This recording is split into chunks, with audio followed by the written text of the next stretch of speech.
नमस्कार दोस्तों, YouTube channel पर आपका स्वागत है। आज समीक्षा अधिकारी 2023 की मुख्य परीक्षा थी और सुबह की पाली में सामान्य अध्ययन का पेपर था और हमने अपने YouTube चैनल पर एक संविधान और उसकी राज्य व्यवस्था से संबंधित एक सीरीज चलाई हुई है, जिसमें हमने संघ और उसके राज्य क्षेत्र, नागरिकता, मूल अधिकार और मौलिक कर्तव्यों को करा दिया है।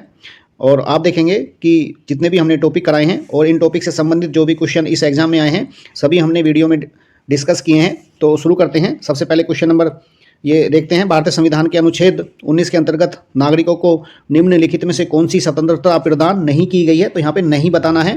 तो पहला देखते हैं, भारत की सीमा में स्वतंत्र रूप से घूमने की स्वतंत्रता। तो देखो, मैंने उस वीडियो में अच्छी तरह से बताया गया है कि अपने देश में कहीं भी आ जा सकते हो, आराम से घूम सकते हो, कोई दिक्कत नहीं है, लेकिन युक्त प्रतिबंध लगाए जा सकते हैं। तो ये ऑप्शन ए इज राइट है। अच्छा, यदि विदेश में घूमने की बात होती तो वो आर्टिकल 21 के अंतर्गत आता है। आर्टिकल 19 के अंतर्गत आप अपने देश में घूम सकते हो। तो जो बी जो ऑप्शन है, संघ या संगठन बनाने की स्वतंत्रता, बिल्कुल है। बिना अस्त्र शस्त्र के शांति से सभा करने की स्वतंत्रता, बिल्कुल है। और ये ऑप्शन जो डी दिया गया है, अंतरात्मा की स्वतंत्रता तथा किसी धर्म को मानने आचरण करने की स्वतंत्रता, ये किस में है? ये आर्टिकल 25 में है। तो ऑप्शन यही गलत हो जाएगा, ये नहीं है पूछ रहा है। ठीक है, चलते हैं नेक्स्ट क्वेश्चन की तरफ। तो नेक्स्ट क्वेश्चन में निम्नलिखित में से कौन सा भारतीय राज्य व्यवस्था का एक आवश्यक लक्षण है जो यह दर्शाता है कि इसका स्वरूप संघीय है? तो ये ऑप्शन बी राइट हो जाएगा। न्यायपालिका की स्वतंत्रता सुरक्षित है। यहाँ पर हम जो है देख सकते हैं, न्यायपालिका की स्वतंत्रता सुरक्षित है, अर्थात केंद्र का कोई भी इंटरफेयर न्यायपालिका में नहीं है। तो ये जो हमारी न्यायपालिका का जो स्वरूप है वो कैसा है? वो एक संघीय स्वरूप की तरह काम करती है। तो चलते हैं नेक्स्ट क्वेश्चन की तरफ। नेक्स्ट क्वेश्चन में पूछा गया है, भारतीय संविधान में उल्लेखित मौलिक अधिकारों के विषय में निम्नलिखित में से कौन सा कथन सही है? तो सही है पूछ रहा है यहाँ पे। तो क्वेश्चन ये ऑप्शन फर्स्ट में है, मौलिक अधिकार वाद योग्य हैं, बिल्कुल हैं। यदि मौलिक अधिकारों का उल्लंघन हो जाता है और तो आप सीधे सुप्रीम कोर्ट आर्टिकल 32 और हाई कोर्ट आप 226 के तहत जा सकते हैं।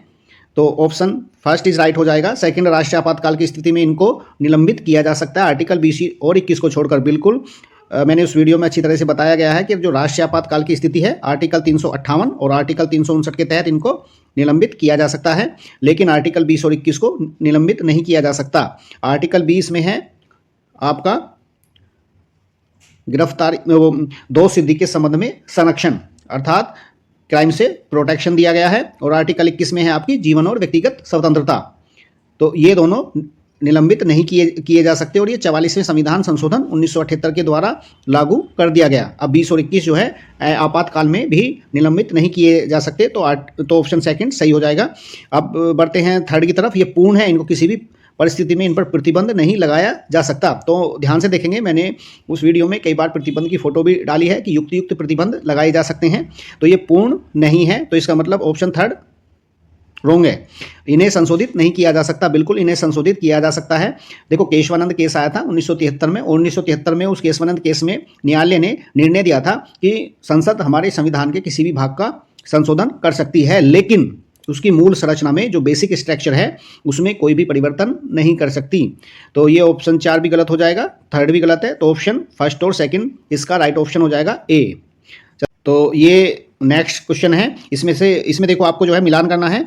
अब यहाँ पर हम देखेंगे तो आप जानते हैं, देखो ऐसे क्वेश्चन को जो है ना, आप यदि किसी वजह से आपके ध्यान भी नहीं रहता तो ऐसे कर सकते हैं। आप जानते हैं कि हमारे देश में जो लोकसभा में जो सीटें हैं वो जनसंख्या के आधार पर हैं। तो आप देख सकते हैं यहाँ पर जो ऑप्शन बी है, ऑप्शन बी अरुणाचल प्रदेश है। और जो अरुणाचल प्रदेश है, तो इधर आप देख सकते हैं कि अरुणाचल प्रदेश में आप जानते हैं कि इन चारों में अरुणाचल प्रदेश की जनसंख्या सबसे कम है।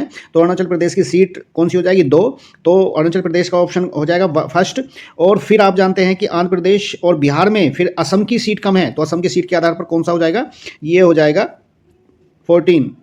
तो इसका 4 सही हो जाएगा। बाकी आप देख सकते हैं फिर आंध्र प्रदेश में और बिहार की जनसंख्या ज़्यादा है, तो डी का ये थर्ड हो जाएगा। और फिर आंध्र प्रदेश वाला 25 हो जाएगा। तो आप देख सकते हैं ए का सेकंड, बी का फर्स्ट, सी का 4 और डी का थर्ड, ये ऑप्शन आ जाएगा। ठीक है, तो ऑप्शन सी इज राइट हो जाएगा यहाँ पर।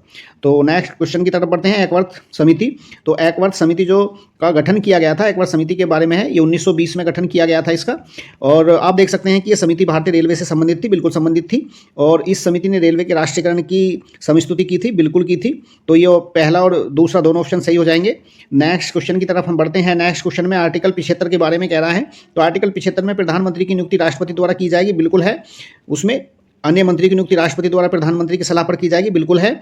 मंत्रीगण राष्ट्रपति की इच्छा पर्यंत पद धारण करेंगे, बिल्कुल करेंगे, उसमें है। और चौथे में मंत्री परिषद सामूहिक रूप से लोकसभा के प्रति उत्तरदायी होंगे, बिल्कुल ये आर्टिकल 75 में है। तो फर्स्ट, सेकंड, थर्ड और फोर्थ इसके सही हो जाएंगे। देखो मैं यहाँ पर एक बात और बता रहा हूँ आपको, देखो हिंदी मीडियम के लिए थोड़ा सा आज कंपटीशन टफ क्यों कर दिया है इन्होंने। यहाँ पर हम देखेंगे, यहाँ पर इच्छा वर्ड है, लेकिन उसमें ये जब आप बेयर एक्ट खोलकर देखेंगे और बेयर एक्ट में प्रसाद पर्यंत पद जो है धारण है, तो यहाँ पर एक बार को जो स्टूडेंट, जो हिंदी का जो स्टूडेंट है वो थोड़ा सा कंफ्यूज हो सकता है। लेकिन आप देखेंगे जो इंग्लिश जो लैंग्वेज है, इंग्लिश लैंग्वेज में as it is bare act की जो बेयर एक्ट में है एज इट इज़ वही लैंग्वेज है, कुछ बदलाव नहीं है इसमें। तो ये थोड़ा सा हिंदी में या तो हो सकता है कि ट्रांसलेट के कारण ये कुछ दिक्कत होती हो।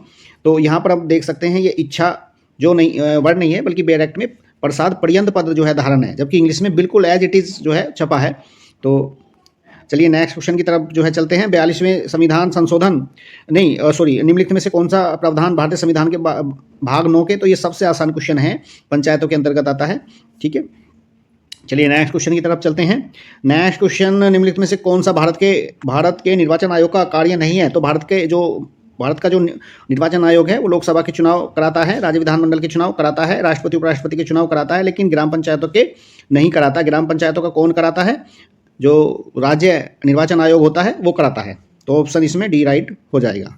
ठीक है, इसमें नहीं पूछ रहा।